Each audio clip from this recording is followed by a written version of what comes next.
नमस्कार, स्वागत है आपका। आप देख रहे हैं इंडिया टीवी। आपके साथ मैं हूं प्राची पाराशर। क्या पहाड़ अब डराने लगे? क्यों पहाड़ों पर बादल बम बन रहे हैं? क्यों झीलें फटने लगी हैं? घाटी आखिर कांपने क्यों लगी है? पहाड़ अब टूटने क्यों लगे हैं? धराली की आपदा के बाद से सवाल हर किसी के मन में उठने लगे हैं। पहले सैलाब और फिर मलबे की तस्वीर डरा रही है। 30 सेकंड में जो आफत आई उससे निपटने में 2 दिन लग चुके हैं, फिर भी अभी तक तबाही वाली जगह तक सीधी पहुंच नहीं हो पा रही है। हेलीकॉप्टर का सहारा बचा है, न सड़क बची है, न ब्लॉकेज खत्म हुए हैं, न कनेक्टिविटी हो पाई है। ये हाल तब है जब सैलाब का ये सितम कुछ ही इलाकों तक सीमित रहा। यही वजह है कि सवाल हर किसी के मन में उठने लगे हैं कि क्या ये किसी बड़े खतरे की आहट है? क्या दरकते पहाड़ और बढ़ती आफत के पीछे कुछ ऐसी वजह भी हैं जिन्हें हम नजरअंदाज कर रहे हैं? आज इसके एक एक फैक्ट्स आपको बताएंगे, साथ ही तबाही के निशान और वहां के मौजूदा तस्वीरों से वाकिफ भी कराएंगे। लेकिन सबसे पहले आपको धराली में कुदरत के कहर के बाद की जो बातें सामने आ रही हैं वो दिखाते हैं, सुनवाते हैं उनकी जुबानी, जो इस आफत के बाद सबसे ज्यादा मुश्किलों में घिर गए हैं। तो उस दिन मैं खाना खा के निकला ही था, अभी जो मार्केट जो सेंटर है वहीं पे, और 2 मिनट पहले मेरी वाइफ से बात हुई थी। 1 मिनट पहले इसको बोल भी रहा था कि आज पानी बढ़ा हुआ है और अब आज, तो इसने मुझे यही बोला कि कुछ मुझे सुना ही नहीं दे रहा। बस इतना हुआ और सीटियों की आवाज़ आई और फिर कुछ पता नहीं लगा। एक पानी का एक ऐसा बौछार आया और उसके बाद एक ब्लास्ट हुआ, और जो हम लोग जो शायद बचना था किस्मत, तो भाग रहे थे। मैं भाग रहा था, यानी जो एक भागते हुए वीडियो है, एक ब्लैक कलर की एक जो गाड़ी है, हम लोग जो निकले उस गाड़ी के आगे हम लोग थे, जो 2-4 हम लोग कुछ पीछे थे, तो शायद नहीं बच पाए। मेरा भागने का कारण भी इसीलिए इधर था कि पानी हमेशा नीचे की तरफ आता, अपने ही उधर की तरफ आता था, इसलिए मैं उधर भागा। लेकिन इस बार वो उल्टा आया और इतना ज़्यादा आया कि मतलब ये समझो आपकी कोई जो था उसकी चपेट में। कुछ लोग बच के निकले हैं उसमें से। में मेरे पास कुछ आज की फ़ोटो है, जो मैं 1% बैटरी बची थी तो वो ली है। तो कुछ धराली में कुछ भी नहीं बचा है। आज बिल्कुल शमशान घाट है। शायद कोई अगर आएगा भी तो कल्पना नहीं कर सकता कि क्या था। तो इस लाइन पर गौर कीजिएगा कि कुछ भी नहीं बचा। धराली अब शमशान घाट में तब्दील हो चुका है। हर जगह सिर्फ मलबा ही मलबा नजर आ रहा है। ये डराने वाली तस्वीर हैं जो इस वक्त धराली से सामने आ रही हैं। सैलाब में तबाही की तस्वीरें सामने आ रही हैं और जो मलबा आया उसकी ऊंचाई इतनी ज्यादा है कि धराली में मौजूद तमाम इमारतें उसके नीचे दब गई हैं। आपको सुनवाते हैं यहां जो रहने वाले लोग थे, जिनकी जान बच गई है, जो सुरक्षित हैं, वो क्या बता रहे हैं इस मलबे के बारे में। जो सोमेश्वर देवता की तरफ जो लोग थे, जो वहाँ पे थे, मंदिर के आसपास जो लोग थे, जो गांव में थे, वो लोग वहाँ से लेफ्ट की तरफ भागे हैं, ऊपर पहाड़ी की तरफ। जिस दिन सैलाब आया लेफ्ट की तरफ भागे हैं वो लोग। और जो लोग मार्केट से, जहाँ पे सैलाब एंड हो रहा है, वहाँ पे से आगे अगर आप देखो तो होटल पैसिफिक है। होटल पैसिफिक की साइड जो लोग रह गए, या होटल पैसिफिक से ऊपर की तरफ जो गाँव है वहाँ जो लोग रह गए, वो लोग ही टोटली सेफ माने जा सकते हैं, क्योंकि जब से नेटवर्क टूटा है उनसे भी किसी से बात नहीं हुई। जो पर्सनली, जिन्हें मैं पर्सनली जानता हूँ, गांव में तो बहुत सारे लोग हैं, पर पर्सनली जिनको मैं जानता हूँ कम से कम 50-60 लोग, जिनको, जो मेरे को मतलब पता ही नहीं कि वो हैं कहाँ भी, उनसे कोई बात, कुछ संपर्क 5 तारीख को हुआ था। आप खुद सोचो इस चीज़ को कि आपको लगता है कि मलबे में वो कम से कम 12 फीट, 13 फीट, 14 फीट, 15 फीट ऊंचाई मलबा है। वो घरों से भी ऊंचा मलबा है वहाँ के। नहीं हुआ, बस आप ये कह सकते हो कि शायद जिन लोगों को एक इम्पॉर्टेंट रोल प्ले करना चाहिए, शायद वो जियोलॉजिकल डिपार्टमेंट से होते हैं, राइट, वो जियोलॉजिकल डिपार्टमेंट से जो लोग होते हैं, उन लोगों को निर्धारित करनी चाहिए जगह। वो लोग क्या घूम नहीं रहे हैं? सर्वे उन्हीं के पास तो है। आप सर्वे करो, आप देखो गांव सही जगह बसा है नहीं बसा है, पहले उनसे रिक्वेस्ट करो। रिक्वेस्ट नहीं कर सकते आप लोग, घर तो एकदम तोड़ देते हो, जो इलीगल बना होता है। धराली में कभी जब बारिश होती थी तो पानी आता था, बहुत बार आया है वहाँ पे। सभी लोगों को पता है कि वो पॉइंट सेफ जोन है ही नहीं, वहाँ पे कुछ भी हो सकता है। 13 से 14 फीट मलबा है। ये शख्स जिसने अपनों को खोया है, जिसने अपने परिवार को खोया है, या जिसने अपने घर को खोया है, वो ये बता रहा है कि 13 से 14 फीट मलबा है। उसके नीचे घर दबे हुए हैं, 3 से 4 मंजिला घर दबे हुए हैं। और यही मुश्किल आ रही है एसडीआरएफ और एनडीआरएफ के सामने भी कि वो मलबा जो एक दलदल में तब्दील हो चुका है, उस मलबे के नीचे से लोगों को निकालना है, उस मलबे के नीचे से तबाही के निशान पूरी दुनिया के सामने रखने हैं। अब सवाल इन डरावनी तस्वीरों को देखकर यही खड़ा होता है कि आखिर पहाड़ों के दरकने की वजह क्या है? ये पहाड़ क्यों डरा रहे हैं? ये झीलें क्यों डरा रही हैं? जमीन क्यों फट रही है? ये उत्तराखंड के पहाड़ों में, ये हिमाचल प्रदेश के पहाड़ों में ऐसा क्या हो रहा है कि खतरा लगातार बढ़ता जा रहा है? तो उसकी तस्वीर आपके सामने है। आपको बता दें, हिमालय दुनिया की सबसे नई पर्वत श्रृंखला है। क्रस्ट की टेक्टोनिक प्लेट्स के टकराव से बनी है। पहाड़ों की चट्टानें भुरभुरी मिट्टी से बनी होती हैं और बादल फटने पर हाइड्रोस्टिक प्रेशर बढ़ जाता है। मिट्टी होने की वजह से जमीन कमजोर पड़ जाती है। गंगोत्री ग्लेशियर 1.7 किलोमीटर पिघल चुके हैं। ग्लेशियर पिघलने से पहाड़ों पर बनी कई झीलें, और यही झीलें जब टूटती हैं तो सैलाब आ जाता है। यही झीलें जब अपना रौद्र रूप दिखाती हैं तो फिर सैलाब आ जाता है। अब आइए आपको ये बताती हूं कि पहाड़ों पर जो तबाही हो रही है उसके पीछे इंसानी वजह क्या है। ऐसी क्या गलतियां की जा रही हैं जिसकी वजह से ये प्रकृति अपना रौद्र रूप दिखाती है, प्रकृति अपने रौद्र रूप में आकर तबाही का मंजर छोड़ जाती है। तो ये भी आपके सामने रखती हूं। वजह नंबर 1 जो है वो है ग्लोबल वार्मिंग की। यानी ग्लोबल वार्मिंग एक बड़ी वजह है जिसकी वजह से ऐसी बड़े बड़े जो आपदा हैं वो इस वक्त आ रही हैं, और इस आपदा का सीधा असर आम लोगों पर पड़ता है, जनसंख्या पर पड़ता है।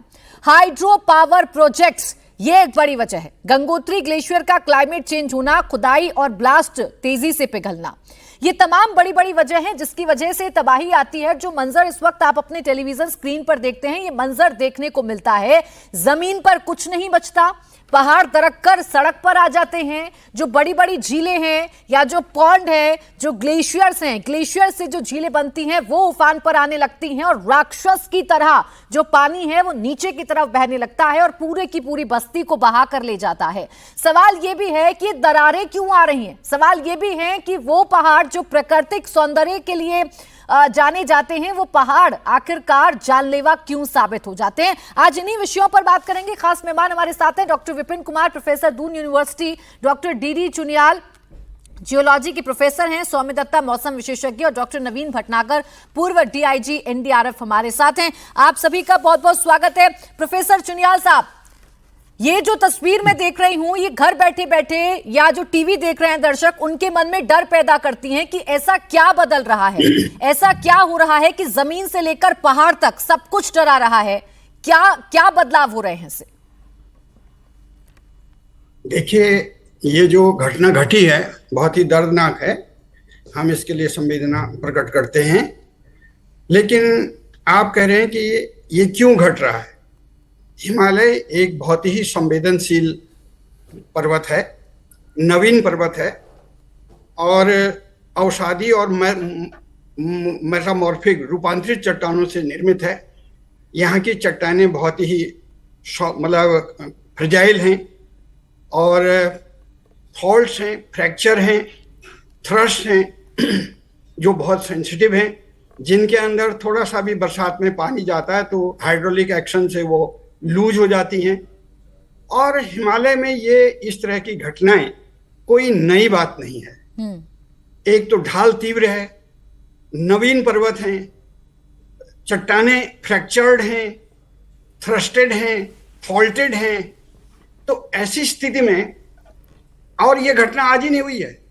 मैं अगर आप बहुत पिक्चर को, यहाँ की जो धराली है, धराली की पिक्चर को अगर पहले वाला फोटोग्राफ देखें तो वहां पर एक इसी खीर गंगा ने बहुत बड़ा फैन बनाया है। एक आप देखेंगे उसका सेडिमेंट पुराना फैन है। तो उस समय भी घटना घटी, और लगभग ये 1835 के आसपास, किसी ने मुझे बताया कि 1835 के आसपास एक बहुत बड़ी दुर्घटना यहाँ पर घटी, और इससे ये फैन बना है। बहुत बड़ा फैन, आप देखेंगे उसको तो बहुत बड़ा फैन है। और इस फैन ने इतना ही नहीं, इस फैन ने भागीरथी नदी को भी ब्लॉक किया है, और पीछे डैमिंग हुई है और सेडिमेंटेशन हुआ है, और नदी का जो वाइडनिंग है भागीरथी का, वो इस फैन के कारण भी हुआ है। एक बात, एक इंसिडेंट तो ये है पहले भी, और उसके बाद वो मटेरियल स्टेबलाइज्ड हो गया। जब एक घटना घटती है तो कई समय तक कुछ नहीं होता, तो हो जाता है शिल्टेड, मतलब उसमें लोगों ने क्या स्टेबलाइज्ड हो गया। धीरे धीरे लोगों ने उसमें अपने खेत बनाए, अपने बाग लगाए, और उसको बसाना शुरू कर दिया। इसके बाद एक छोटी इंसिडेंट और हुआ है। आप देखेंगे कि नदी का जो ओरिजिनल कोर्स है, इस पर ध्यान देने की बात है, नदी का जो ओरिजिनल कोर्स है, जिधर से पानी इस समय आया है और सीधे भागीरथी में मिला है, वो है नदी का ओरिजिनल कोर्स। और नदी का वही था मार्ग जो ओरिजिनली, और वैसे भी देखेंगे कि जो, और यहीं पर प्रोफेसर साहब गलती हो रही है, यहीं पर मानवीय त्रुटियां हो रही है ना, कि प्रकृति के साथ यही आपको पॉइंट आउट करना चाहता हूँ जी, वो ओरिजिनल कोर्स था। हाँ। उसके बाद क्या हुआ, नदी ऐसे ही बहती थी अपने ओरिजिनल कोर्स में। एक छोटा इंसिडेंट और हुआ है और डिसास्टर आया है, उसने उस कोर्स को ब्लॉक किया है जहां पर सेटलमेंट ठीक कह रहे हैं सर आप। और इसी पर तो हम लगातार चर्चा कर रहे हैं कि वो जगह जो नदी की नेचुरल पाथ था, नेचुरल पाथ चेंज होता है और वहां पर जैसे ही जगह मिलती है जहां खेती बाड़ी वाली जगह है, वहां लोग बस जाते हैं। और जब नदी अपने ओरिजिनल पाथ पर जाती है तो वो सब कुछ बहा कर ले जाती है, सब कुछ तबाह करते हुए ले जाती है। डॉक्टर विपिन, उत्तराखंड में ये कोई पहली घटना नहीं है। अभी जैसे जैसे मौसम बिगड़ रहा है वैसे वैसे अलग अलग जगहों पर हम ऐसी घटना देख रहे हैं। रास्ते बंद हैं, सड़कें टूट गई हैं, नदियां अपने रौद्र रूप पर हैं, पहाड़ से बड़े बड़े मोटे मोटे पत्थर, बड़े बड़े बोल्डर्स आकर गिर रहे हैं, कहीं घर में तबाही हो रही है, कहीं मलबा आ रहा है। ये पहाड़ इतने डरावने क्यों हो जा रहे हैं, क्या वजह समझ में आ रही है? देखिए 1970 से अगर हम देखें जो रिपोर्टेड इवेंट्स हैं उत्तराखंड में, ऐसे अप्रोक्सीमेटली 140 इवेंट्स हैं जो रिपोर्टेड हैं जहां एक्सट्रीम इवेंट्स हो चुके हैं। क्लाउड बर्स्ट, फ्लैश फ्लड या डेब्रिस फ्लो इवेंट्स जो एक्सट्रीम है।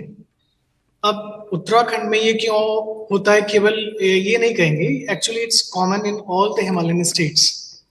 और स्पेशली जो मानसून सीजन होता है तो ये रिलेटिवली थोड़ी ज्यादा हो जाती है इस तरह की इवेंट्स। स्पेसिफिकली इस इवेंट्स की अगर बात करें, ये जो धराली इवेंट हुई है, अब इसमें एग्जैक्ट रीजन क्या है, कितना पानी आया, वो अभी डिबेटेबल है।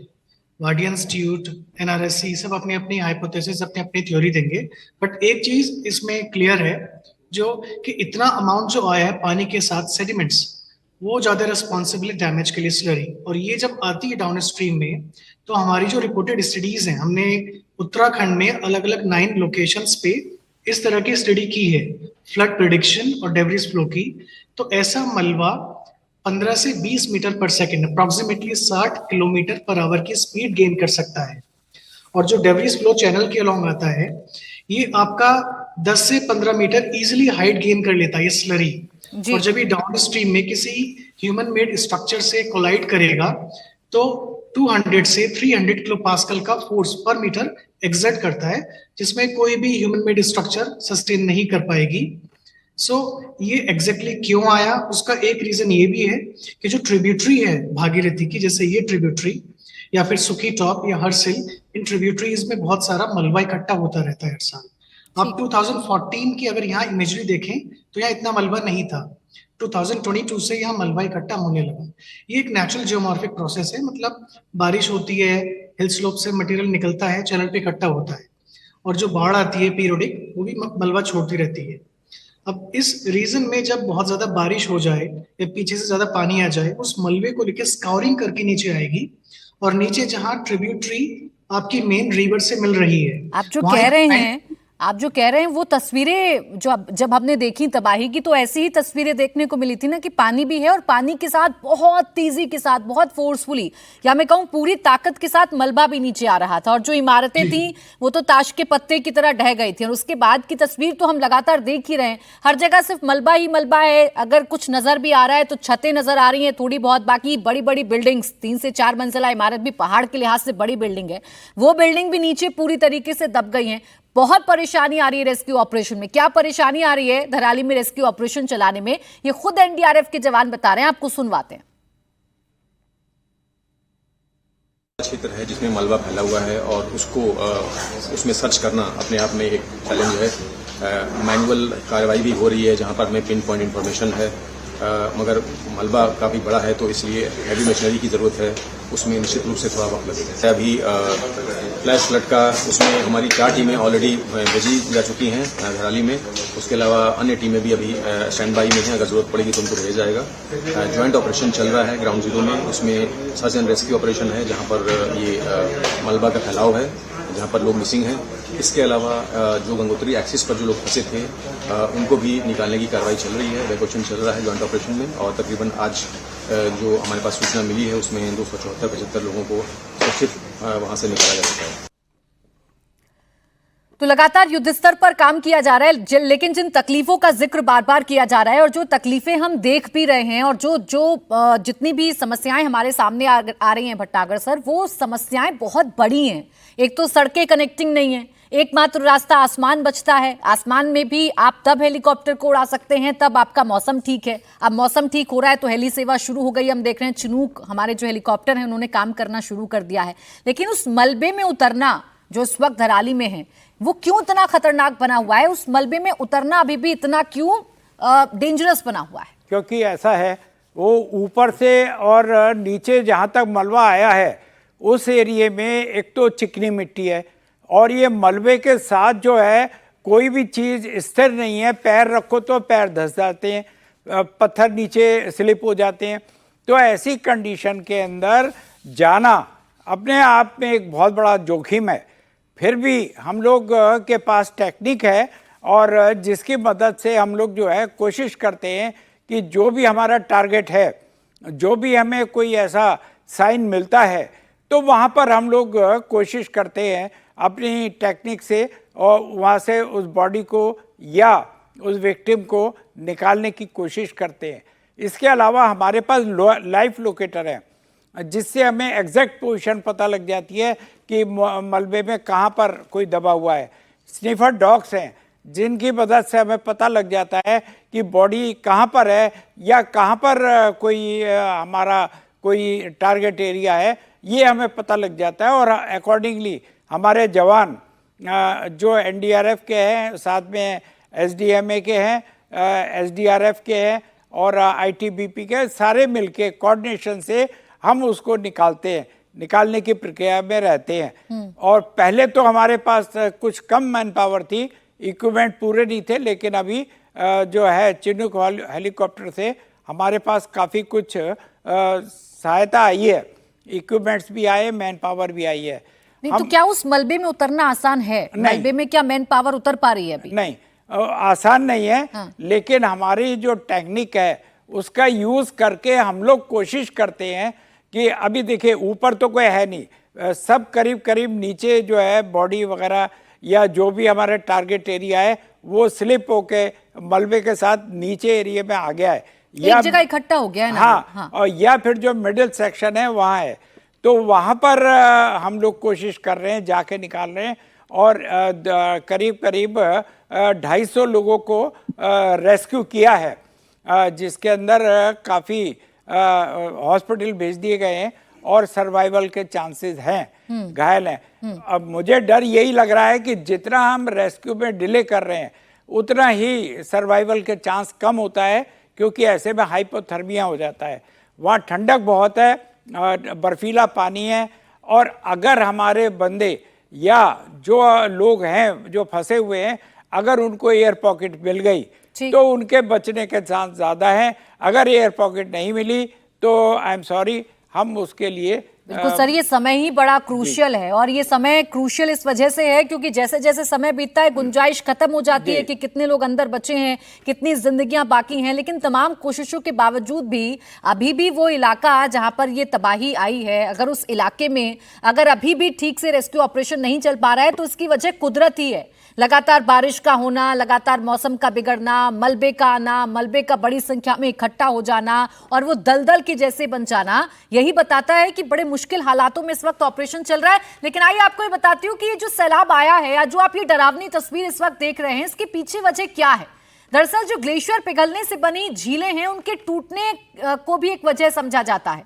पहाड़ों पर यह खतरा नया नहीं है, कहीं ग्लेशियर का पानी तो कहीं लैंडस्लाइड की वजह से जमा हो चुके पानी से जो झीलें बनती हैं वो टूट जाती हैं और ऐसे में सैलाब आता है। लेकिन इन दोनों में फर्क क्या है, आइए वो भी मैं आपको समझा देती हूँ। ये दोनों ही झील जिनके बारे में हम बात कर रहे हैं वो क्या है, एक है GLOF और एक है LLOF। अगर आप GLOF की बात करेंगे तो इसके बनने की वजह यह है कि ग्लेशियर झील का बांध टूट जाता है, लैंडस्लाइड से जो बनी झील है उसका बांध टूट जाता है। ये LLOF के बनने की वजह है। GLOF की अगर आप बात करेंगे तो ये ग्लेशियर क्षेत्र में यानी कि 3000+ मीटर की ऊंचाई पर बनती है। GLOF की बात मैं कर रही हूं जो कि ग्लेशियर झील होती है वो 3000 मीटर की ऊंचाई पर जाकर बनती है, जबकि LLOF यानी लैंडस्लाइड की वजह से जो पानी इकट्ठा होता है, उन झीलों की अगर बात करें या उन नदियों की बात करें तो इनकी ऊंचाई बड़ी कम होती है। ये बहुत ऊंचाई पर नहीं होती है, छोटी छोटी जगहों पर पानी इकट्ठा हो जाता है। पानी का स्रोत यानी इनमें पानी भरता कैसे है, ये पानी ओवरफ्लो कैसे हो जाता है, तो ग्लेशियर वाली झील की बात करें तो ग्लेशियर पिघलने से पानी भरता है, एक जगह पर इकट्ठा हो जाता है। लैंडस्लाइड की बात करें तो बारिश और नदी का जो रिसाव है उसकी वजह से यहां पानी भर जाता है। प्रभाव क्षेत्र की बात करें तो जो ग्लेशियर वाली झील होती हैं उनका 10 से 100 किलोमीटर प्रभाव हो सकता है, जबकि ये लैंडस्लाइड की वजह से जो बनती है काफी छोटी होती हैं, 1 से 10 किलोमीटर के क्षेत्र में ये असर डाल सकती हैं। अगर आप बात करेंगे ग्लेशियर झील की तो ये बहुत कम गंभीर होती हैं, लेकिन छोटे पैमाने पर, यानी बहुत ज्यादा नुकसान ये पहुंचा सकती हैं लेकिन बहुत ही छोटे पैमाने पर होती हैं। तो ये दो अलग अलग प्रकार की वजह हैं जिनके बारे में इस वक्त सबसे ज्यादा चर्चा की जा रही है, और माना जा रहा है इस केस में भी कि जो ग्लेशियर्स हैं वहां जो छोटे छोटे पॉन्ड्स हैं उन पॉन्ड्स में से पानी शायद बहा होगा और ये भयावह जो मंजर है हमें देखने को मिला होगा। अब आइए आपको ये बताती हूँ कि ग्लेशियर झीलें टूटने की बड़ी घटनाएं कब कब हुई हैं और इन घटनाओं में कितना कितना नुकसान हुआ है। 16-17 जून 2013 केदारनाथ में घटना हुई, चोराबारी ग्लेशियर की झील टूट गई, 1000 वर्ग किलोमीटर इलाके में तबाही मची, 20 से 22 किलोमीटर क्षेत्र में मलबा फैला और 5700 लोगों की मौत हो गई। जबकि 7 फरवरी 2021 आप चमोली की बात करेंगे तो यहां भूकंप और बारिश से ग्लेशियर झील टूट गई थी, 15 मिलियन क्यूबिक मीटर मलबा बह गया था, 20 मीटर प्रति सेकंड की स्पीड से सैलाब आया था, 200 से ज्यादा लोगों की मौत हो गई थी। 1970 की बात करेंगे तो सुंदरधुंगा ग्लेशियर झील फटी थी, अलकनंदा नदी में बाढ़ आई थी, भूकंप की वजह से झील टूटी थी, 15 क्यूबिक मीटर प्रति सेकंड स्पीड से ये जो सैलाब था वो आ गया था। तो ये वजह हैं जिन पर अभी विचार किया जा रहा है, जिनके बारे में अभी चर्चा की जा रही है। लेकिन सौम्य दत्ता सर, सवाल जो अभी इन तस्वीरों को देखकर मेरे जहन में, आम दर्शक के जहन में आएगा वो यही कि पहाड़ों के नीचे क्या कुछ भी सेफ नहीं है? क्या पहाड़ों की गोद में कुछ भी सेफ नहीं है? कभी भी जलजला आएगा और सब कुछ बहा कर ले जाएगा। देखिए, बात ऐसे नहीं है।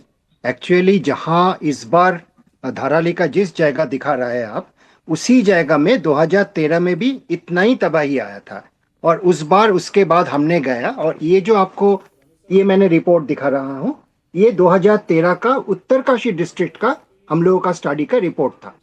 ये जो था उसी जगह में हम लोग काफी जगह में काम किया। तो उस टाइम बात ये भी उठा था, जो खीर गंगा जो तबाही मचाया था, खीर गंगा का बगल से आप जाएगा छोड़िए, क्योंकि खीर गंगा वहां ऊपर से आके टान लेते हैं। और शायद एक चीज शायद आप लोगों ने, क्योंकि हमने वहां काफी बार जाके काम किया, धाराली गांव के ऊपर एक छोटी सी ट्रेक है जिसको नाम है 7 ताल टेक। 7 ताल मतलब 7 झील है ऊपर, जिसमें एक 6 झील दिखता है, एक तो झील दिखता नहीं है। तो मतलब काफी ऊपर, मुझे अभी किसी को पता नहीं है क्या वो झील से पानी बर्स्ट किया है, माने मोरेन डैम बा ग्लेशियर से ऊपर आया है, अभी ये पता चलेगा जब स्टडी हो जाएगा। लेकिन ये भी एक पॉसिबिलिटी है, जो ऊपर जो 6 जो बड़ा, उसमें बड़ा छोटा मीडियम हर एक किस्म का लेक है, तो उस लेक से भी इतना बारिश चल रहा था, ये भी एक पॉसिबिलिटी है। जो साल का जो ऊपर से नीचे तक कैस्केटिंग जो फ्लो होगा उसमें आपको ये आया होगा। तो दूसरा एक चीज है जो सबसे बड़ा सवाल का उत्तर है, यहाँ हमें हर जगह में वल्नरेबिलिटी मैपिंग आपको देखना पड़ेगा। ये झील पर ही मैं आपसे बात करना चाहूंगी, आगे की वजह आप बताएंगे। ये जो छोटे छोटे पॉन्ड्स की आप बात कर रहे हैं कि 7 ताल हैं, छोटे छोटे पॉन्ड्स है, छोटी छोटी झील है, लगातार अगर बारिश हो रही है तो क्या इतना पानी उनके अंदर होता है कि ये झील फटे और उसके बाद ऐसा रौद्र रूप हम प्रकृति का देखें? ये हो सकते हैं। सबसे ऊपर का झील वो थोड़ा बड़ा है, और तीसरी झील ऊपर से जिसका सामने एक मंदिर है ऊपर, ये धाराली का जो खीर गंगा है उसका ट्रू लेफ्ट बैंक में है, वो काफी बड़ा हो सकते हैं यदि पानी आ जाए। और काफी दिन से बारिश चल रहा था, हेवी बारिश हो रहा था, तो ये संभव है। मैं नहीं जानता उसी झील से पानी बर्स्ट करके निकला है कि ऊपर ग्लेशियर का जो चैनल से निकला है, लेकिन ये एक संभावना है, क्योंकि उसके ऊपर 6 अलग अलग लेक है, और 6 लेक में यदि ऊपर से बर्स्ट करके पानी निकलेगा तो नीचे का जो लेक का जो मोरेन डैम है जो डैम बना हुआ है जिसमें ऊपर घास बन गया है, वो भी टूटने का चांसेस है। और मेरा लास्ट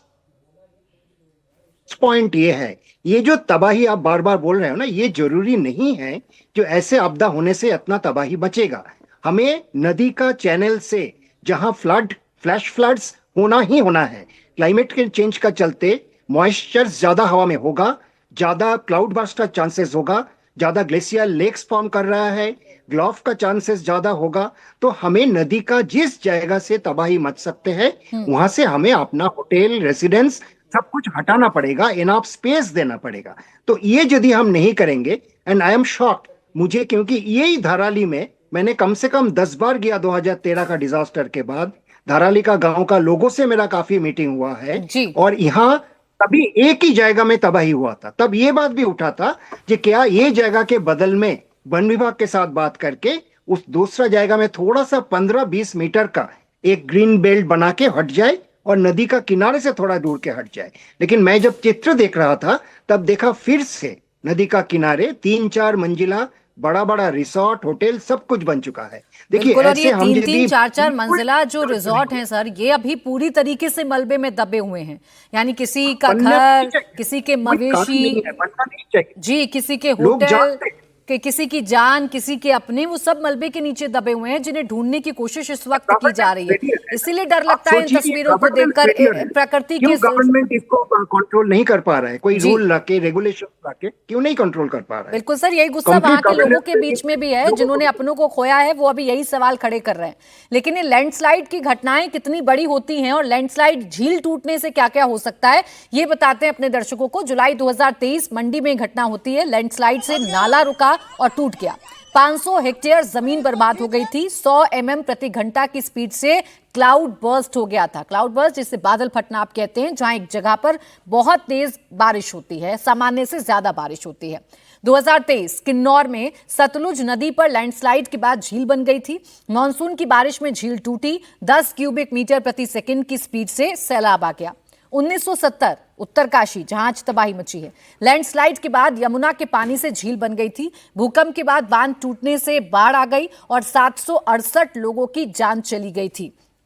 तो लैंडस्लाइड से बनी जो झीलें हैं, वहां क्या होता है ये आपने देखा। पहाड़ों पर जो तबाही मच रही है उस पर एक्सपर्ट्स की क्या राय है, ये भी आप समझिए, क्योंकि अभी धराली में एग्जैक्टली क्या हुआ है, ये सब इस पर अपनी अपनी जो राय है वो दे रहे हैं और समझ में नहीं आ रहा हुआ क्या है। ICIMOD 2023, हिंदुकुश हिमालय में 2000 से ज्यादा ग्लेशियर झील, इनमें 200 झीलें हाई रिस्क वाली हैं। खतरा क्या है, 10 से 15% सालाना बढ़ रहा है।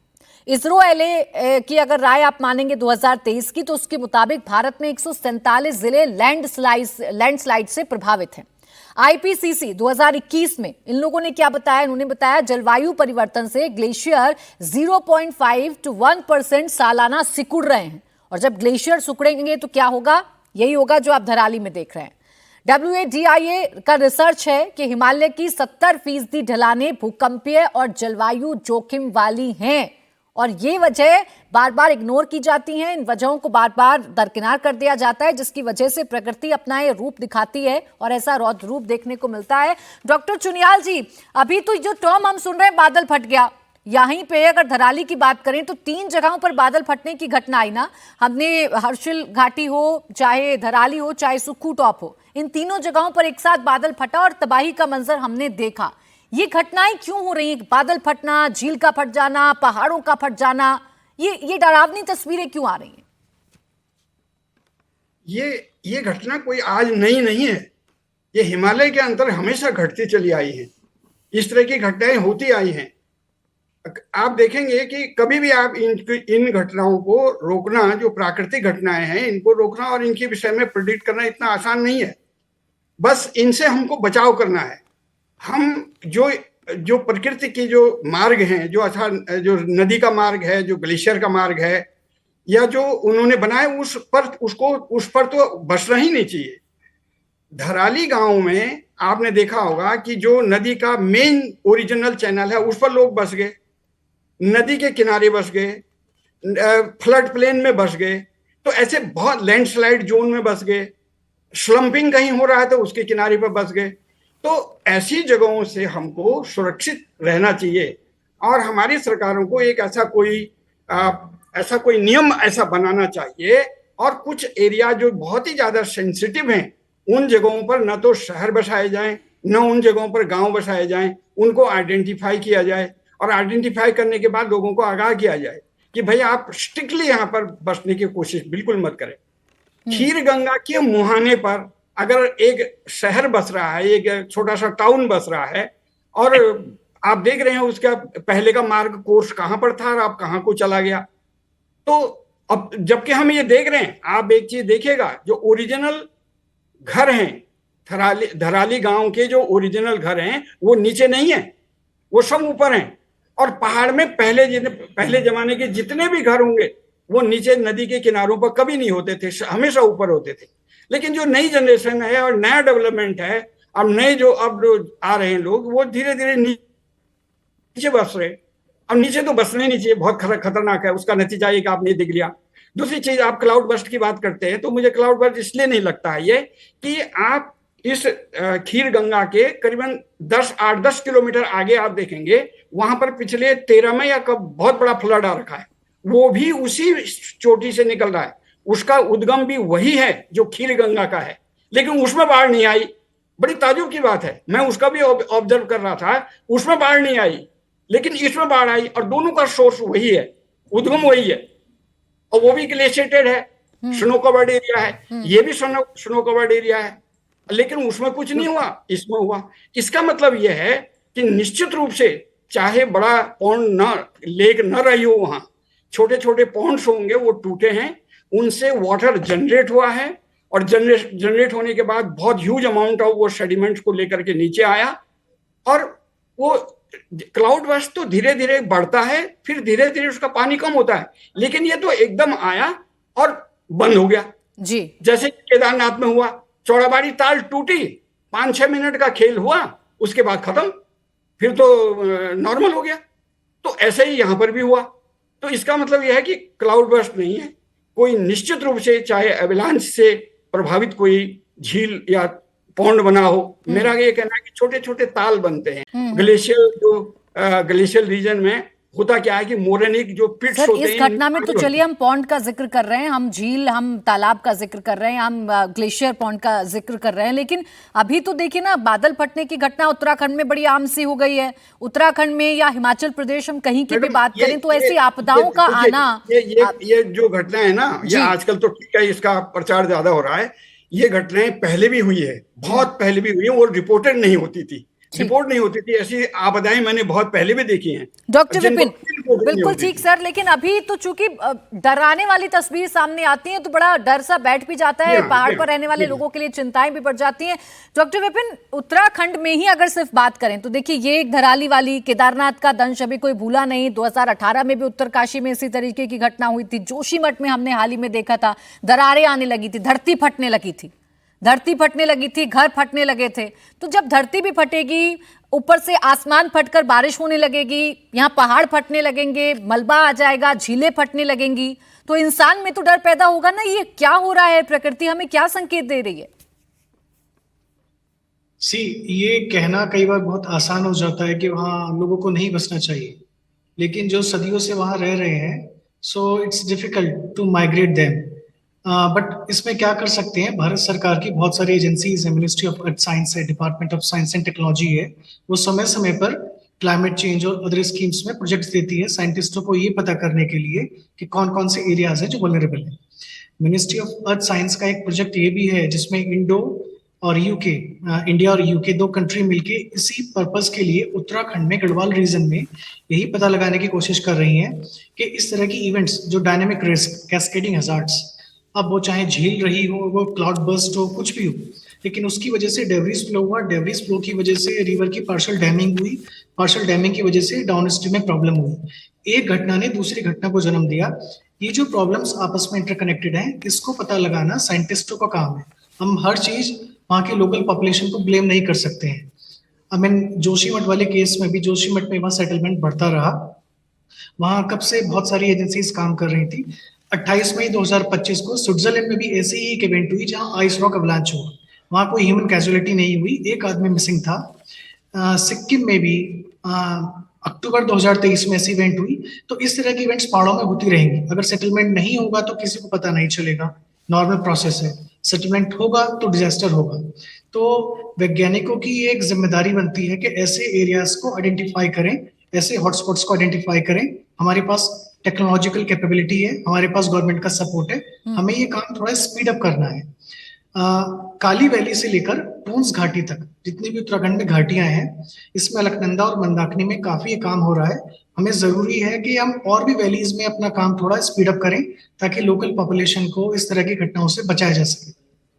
ठीक है, ये लोकल लोगों को तो बचाने की बात आप ठीक कह रहे हैं, लेकिन अभी जिस तरीके से हम तस्वीर देख रहे हैं, और मैं फिर कह रही हूँ सिर्फ धराली की नहीं, आज तो दिन भर जितनी भी तस्वीरें हमने रिपोर्ट की हैं, बड़ा बड़े पत्थर आकर गिर रहे हैं अगर पहाड़ों से, या कहीं पर क्लाउड बर्स्ट हो रहा है या दरारें आ रही हैं। तो सवाल ये है डॉक्टर विपिन कि क्या ये सिर्फ एक ट्रेलर है, महातबाही की पिक्चर हम आगे देखने वाले हैं?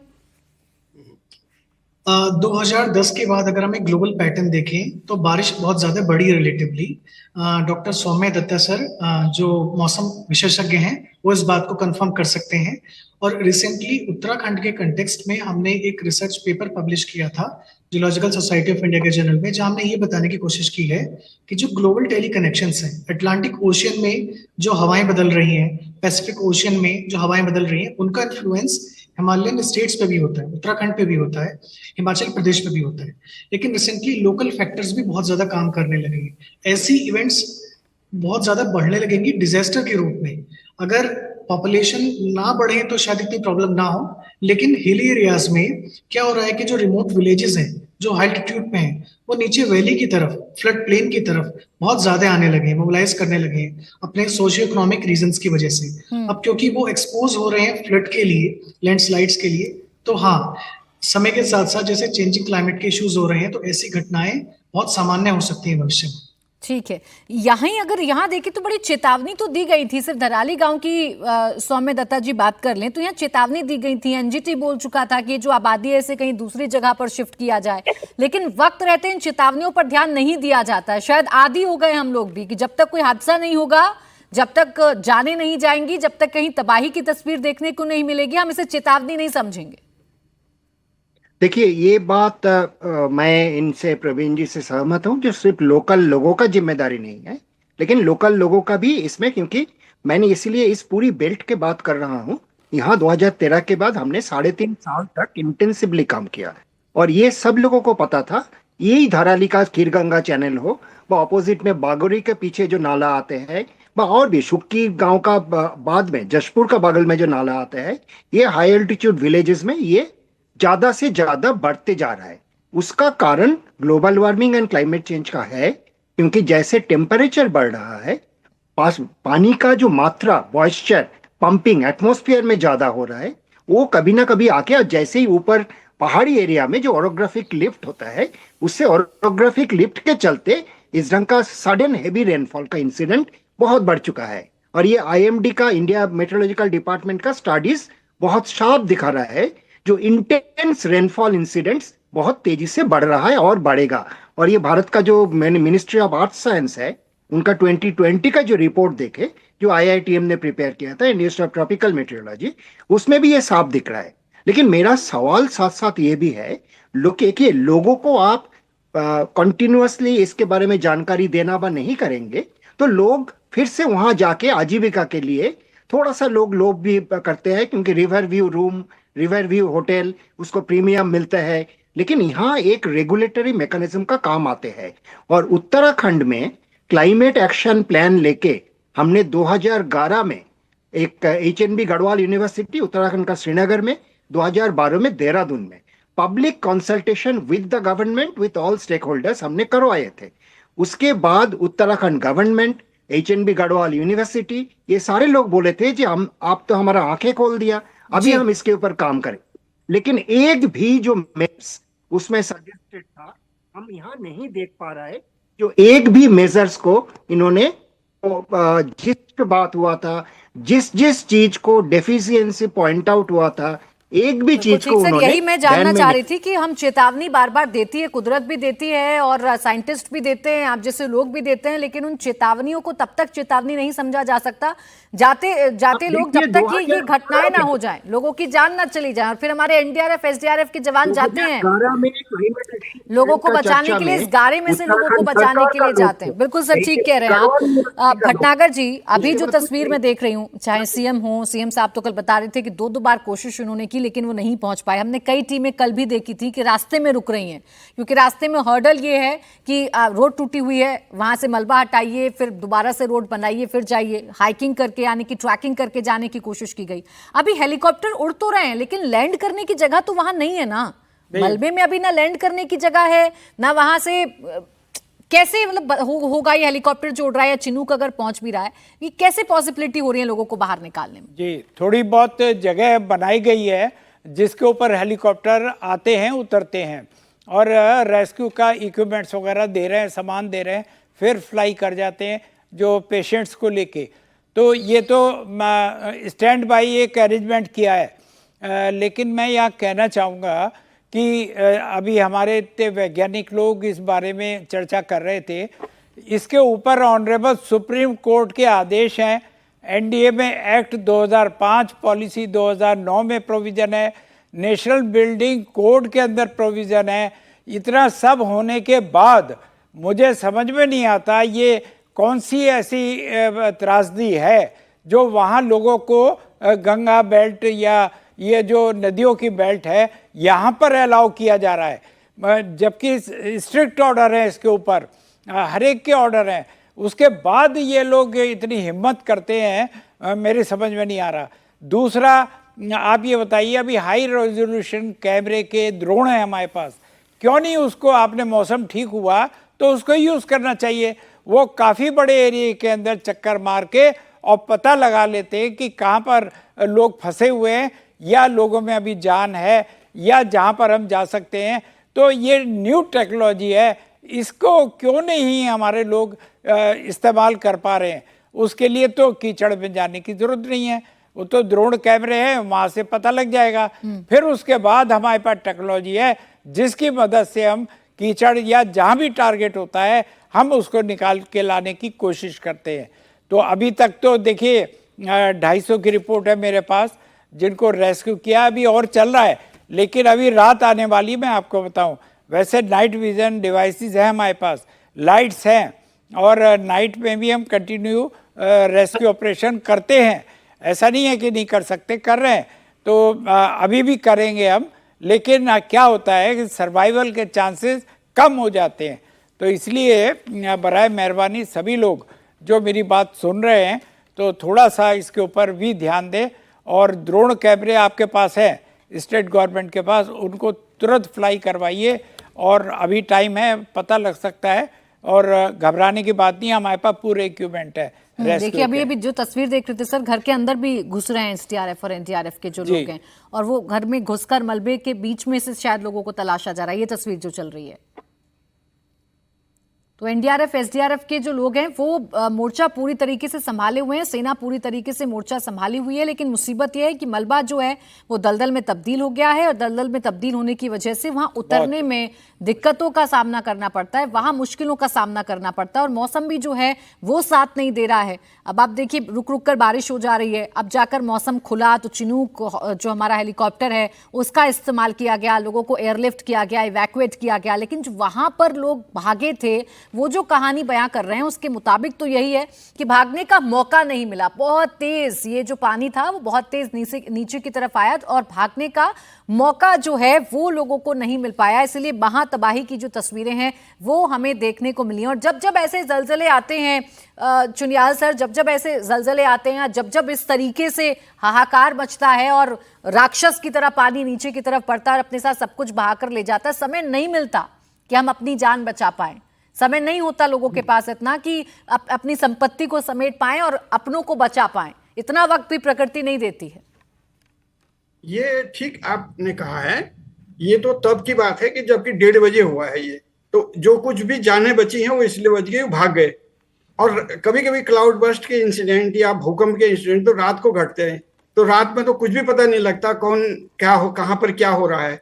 तो ये समस्या तो बहुत बड़ी है। लेकिन मेरा ये कहना है कि चाहे सरकार हो या आपका चैनल हो, कुछ एरियाज को आइडेंटिफाई किया जाए। जैसे 2 डिस्ट्रिक्ट हमारे बहुत ही सेंसिटिव है, एक उत्तरकाशी और एक पिथौरागढ़, और इनमें भी जो ये भागीरथी वैली है ज्यादातर बहुत ही ज्यादा सेंसिटिव है। अक्सर भूकंप की घटनाएं, क्योंकि थ्रस्ट भी यहीं से गुजरते हैं, एमसीडी वगैरह वगैरह यहीं से जाते हैं। तो इन घाटियों को, मतलब भागीरथी वैली को एक केस स्टडी के रूप में लेकर के, और जो साइंटिस्ट हैं, जो डिफरेंट ऑफिसेस के साइंटिस्ट हैं, वो इस वैली का सर्वे करें और उन एरियाज को आइडेंटिफाई करें जहां पर कि जो घर बसे हुए हैं, गांव बसे हैं, शहर बसे हैं, चाहे नदी के किनारे हो, लैंडस्लाइड के पास में हो, कहीं पर भी हो, लोकल लोगों को की राय को साथ में रख करके एक ग्रुप बनाया जाए लोकल का, जहां जहां इस तरह के लोग हैं उनको लेकर के कुछ ऐसी प्लानिंग की जाए और वहां से लोगों को हटाने का प्रयास किया जाए, या उनको आगाह किया जाए कि ये एरिया बहुत खतरनाक है, यहाँ पर आप नहीं बच सकते। अगर प्रारंभ में सरकार, उत्तराखंड की सरकार अगर ये काम भी करती है कि एक वैली को लेकर के पूरे आइडेंटिफाई कर दो कितने गांव सेंसिटिव हैं, जितने, तो सर जरूर कुछ ना कुछ उपाय तो ढूंढने होंगे ताकि आबादी को भी बचाया जा सके और ये प्रकृति का रौद्र रूप हमें देखने को ना मिले, क्योंकि अभी तो ऐसा लग रहा है कि बस सब कुछ फट रहा है, चाहे बादल हो, जमीन हो, पहाड़ हो, सब कुछ दरक रहे हैं और इससे भारी मुसीबतों का सामना करना पड़ रहा है। बहुत शुक्रिया आप सभी का हमारे साथ जुड़ने के लिए, चर्चा में शामिल होने के लिए।